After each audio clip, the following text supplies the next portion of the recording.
All right, so in this video, I want to talk about why your leads suck. So pretty simple.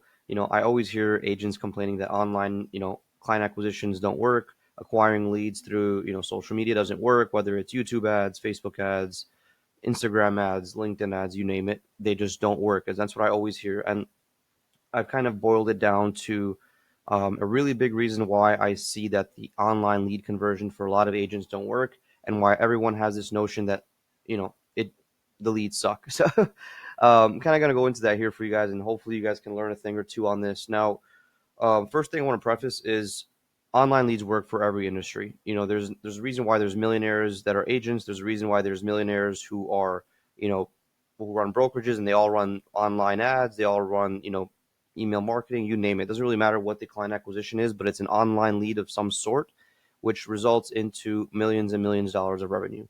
So, kind of getting into this now, acquiring the lead, whether it be through, let's just say, for conversation's sake, a meta ad.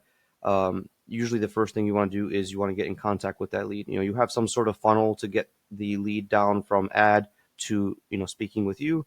And when you get in contact with this lead, there is a right and a wrong way to approach this, and there's a lot of stuff in between. But normally, when people kind of take this approach with the wrong way, they'll kind of go up here, and essentially, what will happen is the lead will, or the agent will essentially say, and you guys let me know if you do this, because I'm almost positive that most agents do this.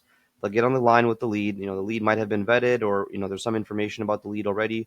And now, when you get on the phone with them, you are essentially just um, re-asking them the same questions that you already know the answers to.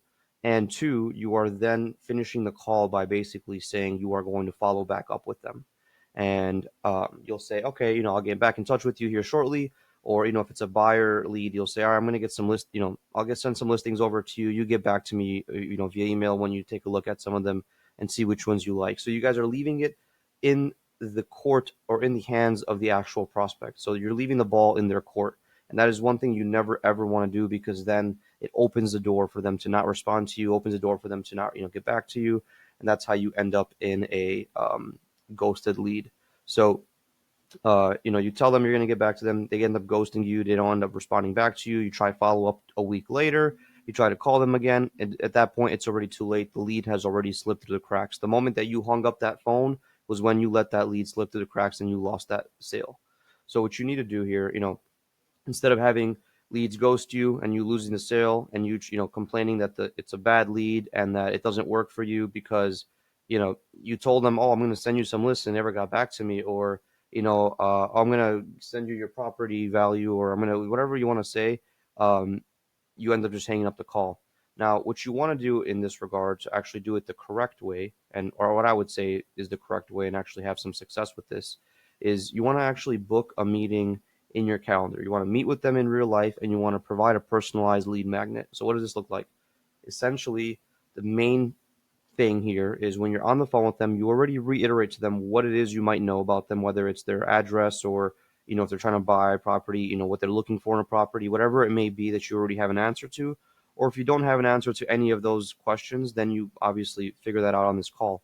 But essentially, Alex Ramosi actually has a good point on this. He calls it BAM fam. So you want to book a meeting from a meeting. So this first phone call that you have with them is your first essentially meeting with them. Now, what you want to do from here is you want to book your next meeting from this meeting.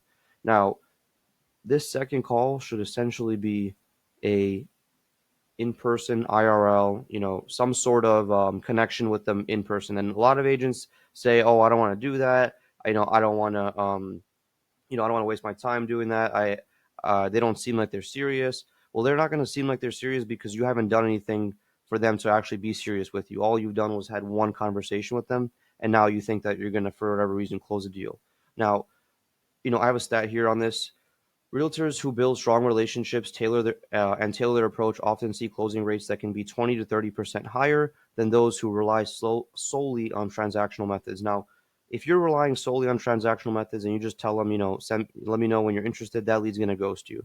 You need to, especially in today's world with social media and everything, you have to be there, provide the lead magnet, meet with them in person, have a meet, have a coffee with them, tell them what their next steps are, and provide them that guidance. In fact, with our systems, we've seen increased conversions of 8 to 1. So what that means is Every single agent who has worked with us on a transactional methods means has only closed one deal for the people who have closed 8 deals actually trying to do a in-person meeting, personalized lead magnets, things of that nature. So if you want to increase your conversions 8 to 1, at least with our systems, this is the path you want to take down here. And obviously what this ends up resulting in is more sales and obviously in turn no more complaining about bad leads. So it's a bad lead always until it's not, and that's what I always hear, right? Like, this is a bad lead, this is a bad lead, but then or they're not picking up the phone, not picking up the phone. But then you go back and you kind of listen to, you try to figure out what went wrong, and often what you see, and this is what you guys need to hold yourselves accountable for,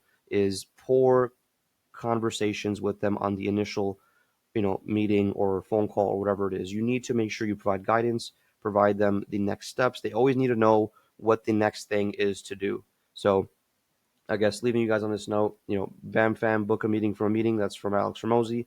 And two, you know, have a personalized lead magnet. Provide, more of a personalized approach. Not everything has to be transactional in the beginning, because that's what's going to separate you from others.